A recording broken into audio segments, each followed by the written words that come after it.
Hello anime lovers, स्वागत है आपका आपके अपने चैनल एनिमे एक्सपीएल पर। एपिसोड की शुरुआत में हमें बताया जाता है कि एडम जॉब्स एक ऐसा लेजेंड जादूगर था जिसके पास बहुत ज़्यादा मैजिकल पावर थी और उसे मैजिक वर्ल्ड में सबसे ज़्यादा ताकतवर माना जाता था। उन्होंने मैजिकल एजुकेशन को इस्टेब्लिश किया और एक एजुकेशन सिस्टम बनाया। उसके बाद उसने ब्यूरो ऑफ मैजिक को क्रिएट किया जिससे कि वह मैजिक रियलम के क्राइम को रोक सके। और इस सब के बाद उसने उन लोगों की तरफ ध्यान देना शुरू किया जो कि मैजिक यूज़ नहीं कर सकते थे और वह उनका साथ देने लगा। उसका मानना था कि स्ट्रॉन्ग लोग वीक लोगों को बचाने के लिए बने हैं और उसने यही 3 चीज़ें अपने स्टूडेंट्स को सिखाई, जिसमें से एक ईस्टर्न एकेडमी के हेडमास्टर है और अब वही एडम वापस आ गया है। तब हम यहाँ देखते हैं इनोसेंट जीरो जो ताबूत लाया होता है, उसमें एडम जॉब्स की डेड बॉडी होती है। तब इनोसेंट जीरो कहता है, आखिरकार मैंने वो मैजिक हासिल कर ही लिया जो कि किसी की भी बॉडी के टुकड़ों से उसकी लाइफ को रिस्टोर कर सकता है, पर मैं इस मैजिक से सिर्फ बॉडी वापस ला सकता हूँ जिसके अंदर कोई भी दिमाग नहीं होगा। तब एक पर्सन कहता है, तब तो मैं अपनी पूरी कोशिश करूंगा कि तुम्हें लड़ाई में मजा आए। तब हेडमास्टर कहते हैं, आखिरकार तुम लोग मुझे और कितना आजमाओगे, अब तो हम पर हमला करोगे। चाहे ये एक पपेट है पर तुम भूलो मत ये तुम्हारे मास्टर थे। और तब वो एडम की बॉडी को यूज करके हेडमास्टर पर हमला कर देता है, पर हेडमास्टर उसके हमले को रोक देते हैं। तब इनोसेंट जीरो कहता है, इतनी लंबी जिंदगी के बावजूद भी हमारे मास्टर जिंदा ना रह सके, पर अब मैंने उनकी बॉडी को उनकी सबसे पावरफुल फॉर्म में रिस्टोर कर लिया है। इनकी मैजिकल पावर इतिहास में सबसे ज़्यादा ताकतवर है। मुझे अब भी याद है कि मास्टर को तुम बहुत ज़्यादा पसंद थे, तो क्या तुम्हें इनसे मिलकर खुशी नहीं हुई। और तभी सीन चेंज होता है और हमें यहाँ फ्लैशबैक दिखाया जाता है जहाँ एडम हेडमास्टर कह रहा होता है, नोबेली सोबेल एक ऐसा रूल है जहाँ ताकतवर लोग रिस्पॉन्सिबिलिटी उठाएंगे और वीक को गाइड करेंगे। तब हेडमास्टर कहते हैं, आपकी बात सुनकर तो मुझे ऐसा लग रहा है जैसे कि कुछ लोग हैं जो कि अपने आप को बचाने के लिए बिल्कुल भी एफर्ट नहीं करना चाहते। तब एडम कहता है, तुम्हारी ये बात सच हो सकती है और वैसे भी कोई भी दूसरों के लिए अपनी जान देने के लिए तैयार नहीं होता। अब तुम 1 मिनट रुको, ऐसे अपने मास्टर को मना मत करो, पर अगर तुम अभी भी ऐसा सोच सकते हो तो इसका मतलब तुम अभी भी सब कुछ समझने के लिए बहुत ज़्यादा यंग हो, पर तुम्हें एक दिन सब समझ में आ जाएगा क्योंकि तुम बहुत ज़्यादा स्ट्रांग हो। तभी यह हेडमास्टर एडम की पावर को रोक देते हैं और कहते हैं, मास्टर एक बहुत ग्रेट मैन थे पर वक्त बदल चुका है, अब सिर्फ प्रेजेंट मैटर करता है। तो इसलिए तुम अगर प्रेजेंट को तबाह करने की कोशिश करोगे तो मैं अपने मास्टर के खिलाफ भी खड़ा हो जाऊंगा क्योंकि मेरी प्रेजेंट फॉर्म मेरे मास्टर से ज्यादा स्ट्रांग है। तब यहाँ नेक्रो सोचता है, हेडमास्टर वॉलबर्ग वो पर्सन है जो कि एक डिवाइन विजनरी के तौर पर इस मिरेलम पर राज करते हैं और अब ये इस दुनिया में सबसे टॉप पर है। इनकी स्किल्स इस दुनिया में सबसे ज्यादा स्ट्रांग है और ये सिर्फ इसी मैजिक के रियलम की बात है। और तब वो हेडमास्टर को एडम की पावर का जलवा दिखाता है और सोचता है एडम जॉब्स का डार्क मैजिक सब कुछ तबाह कर सकता है और ये खुद एक डार्कनेस है। और तब वो हेडमास्टर पर हमला कर देता है। तो हेडमास्टर सोचते हैं, इस पावर से पता चल रहा है कि यह बहुत ज्यादा स्ट्रांग है। तब नेक्रो सोचता है, एडम जॉब्स इस डार्क मैजिक की पावर से पूरे मैजिक रियलम पर राज करता था। ये वो मैजिक पावर है जो अगर किसी को भी टच कर जाए तो उसे खत्म कर देती है, जिसका मतलब अगर डार्क मैजिक एक बार कास्ट हो जाए तो इसे दूसरे मैजिक तबाह नहीं कर सकते। इसलिए हेडमास्टर ने पिछले मेरे अटैक को नहीं रोका क्योंकि वो जानते थे कि उनका मैजिक इसके सामने काम नहीं करेगा। ये इस मैजिक को अच्छे से जानता है क्योंकि ये उसके पुराने मास्टर का मैजिक है और जोर जोर से हंसते हुए कहता है, ये टॉय बिल्कुल परफेक्ट है क्योंकि ये अब तक का सबसे बेस्ट है, तो इसलिए अब इसे यूज करने में और भी मजा आएगा। और तब वो फिर से हेडमास्टर पर हमला कर देता है और तब हम देखते हैं हेडमास्टर उस मैजिक को काट देते हैं, पर नेक्रोस को उस पर विश्वास नहीं हो रहा होता और तब वो फिर से हेडमास्टर पर हमला कर देता है, पर हेडमास्टर डार्क मैजिक को काटते हुए नेक्रोस की एक बाजू काट देते हैं और कहते हैं, चिंता मत करो, मेरा मैजिक स्पेस को कंट्रोल करता है, जिसका मतलब है कि जो बॉडी पार्ट तुमने खोया है वो बस कहीं ट्रांसपोर्ट हो गया है, जिसका मतलब तुम मरने वाले नहीं हो। तब नेक्रो सोचता है वो इसी तरह से डार्क मैजिक से बच पाया क्योंकि ये स्पेस को काट कर उससे कहीं और भेज रहा है और इसलिए अगर मैं इस पर और ज्यादा पावर से हमला करूंगा तो ये उसे नहीं काट पाएगा। और तब वो फिर से हेडमास्टर पर हमला कर देता है और सोचता है अब इससे बचना तो नामुमकिन है, पर हम देखते हैं हेडमास्टर फिर बच जाते हैं। तब नाइक्रोस सोचता है, आखिरकार ये कैसे हो गया, चाहे ये इस टाइम पे बेहद ताकतवर है पर इसके मास्टर के आगे इसकी ताकत कुछ भी नहीं है और ऊपर से मैं तो डार्क मैजिक यूज कर रहा हूँ जिसे कोई भी मैजिक टक्कर नहीं ले सकता। और तब वो और भी ज्यादा पावर से हेडमास्टर पर हमला कर देता है और कहता है, जब 2 स्पेल्स आपस में टकराएंगे तो डार्क मैजिक कभी नहीं हार सकता।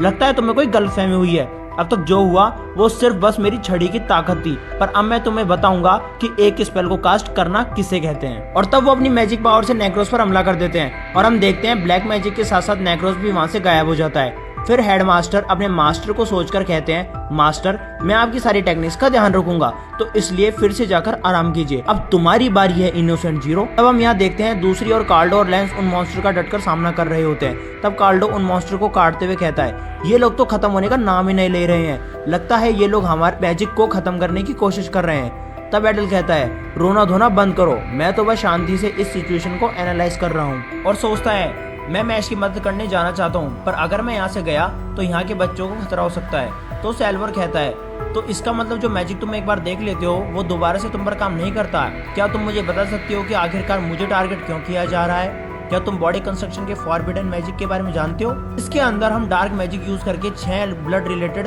हर्ट से एक इमोर्टल हर्ट क्रिएट करते हैं, जिस वजह से फादर ने 6 बच्चे तैयार किए जिनका दिल वो यूज कर सकते हैं। और अगर मैं आसान शब्दों में कहूँ तो तुम फादर की क्रिएशन हो, जो कि उनकी परफेक्ट बॉडी को बनाने में काम आएगी। जिसे सुनकर मैं शॉक हो जाता है। तब सैल्वर कहता है, थोड़े उत्साहित हो जाओ, ये बहुत अच्छा काम है क्योंकि ऐसा करके तुम गॉड के करीब पहुंच जाओगे।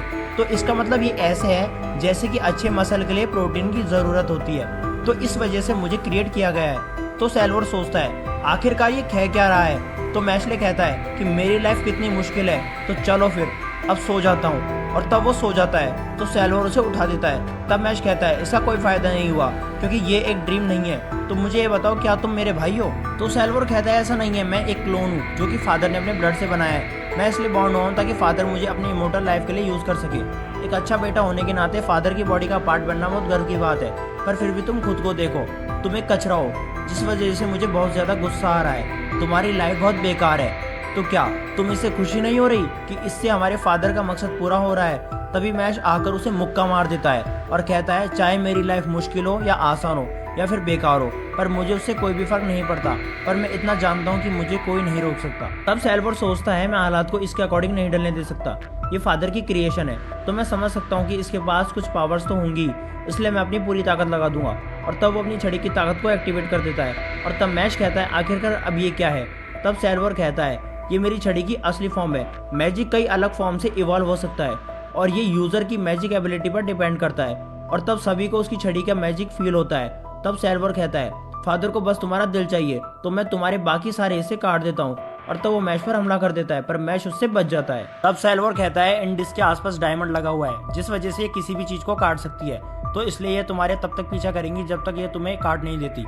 तब वो डिस्क मैश के पीछे पड़ जाती है और हम देखते हैं मैश अपनी फुल स्पीड से उनसे बचने की कोशिश कर रहा होता है और कहता है मुझे डिस्क को इग्नोर करते हुए उस तक पहुंचना होगा।